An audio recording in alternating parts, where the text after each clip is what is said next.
What's up, guys? Welcome back for another video. Today we're working on the SI again. Going to be installing these hybrid racing. We got the transmission detent springs right there. There's 3 of them in there. And then we have the gear selector springs as well. So what these are supposed to do, they're supposed to make the shifts a lot more crisp, a little bit of a harder engagement actually. Should make it a little more notchy though, so it should feel nice, especially since I'm going to be going to the track a lot.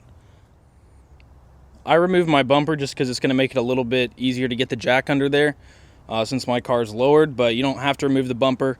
Just get it up on some jack stands, and then you're going to get your jack, put it underneath there with a little wood block there, put it underneath the transmission just to jack it up just a little bit. Just get a little pressure. You don't really need to raise it up just because we're going to have to be taking the transmission mount out to do this job here. Alright, so starting off inside the engine bay here, I have an intake.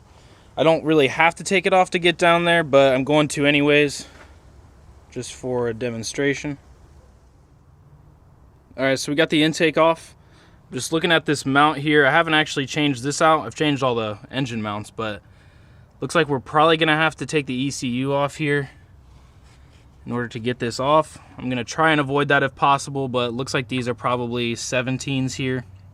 I'm going to start working on getting those bolts out. Alright, so there's a 3rd bolt right down there, that darker one. Alright, I'm going to be using an open-ended wrench because this is still hard to get to even with everything taken off. Well, not open-ended, this is a ratcheting wrench, but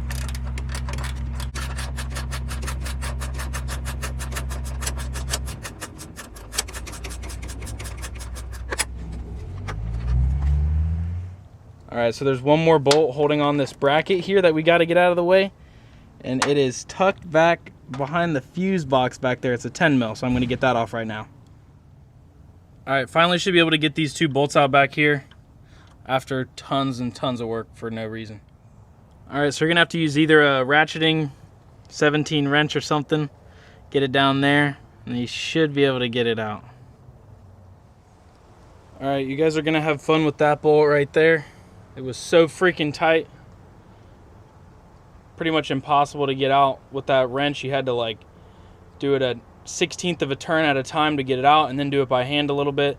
Go back with the wrench. It was a pain, but finally we got it out.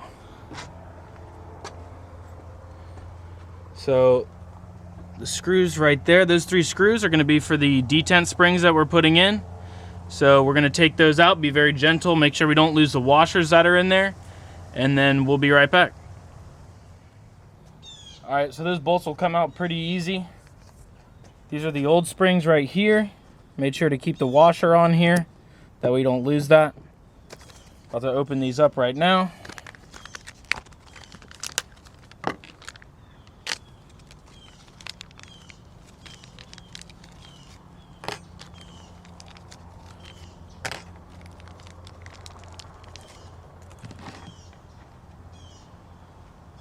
Alright, as you can see, the new springs are, hold on, come on. New springs are much, much taller. Small one I can squish easily. This one's a little bit tighter. Not that much tighter, to be honest, but it should make a pretty decent difference. Alright, so if you look inside there, you can see the little ball bearings down there. You want to get your spring, put the spring in first. Make sure you get the little ball inside of it. Okay. Do that with the other 2.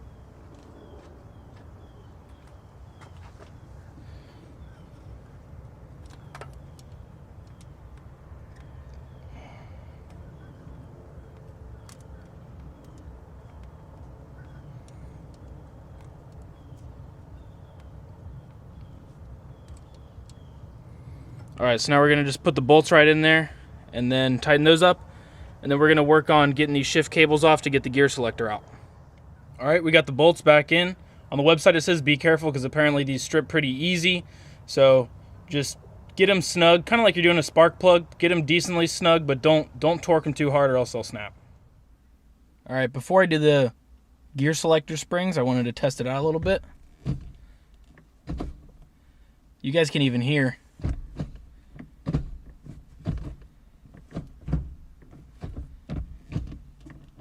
Still got a little front to back slop and side to side. I gotta do the base bushings and the cable bushings. But the engagement itself is definitely a lot smoother.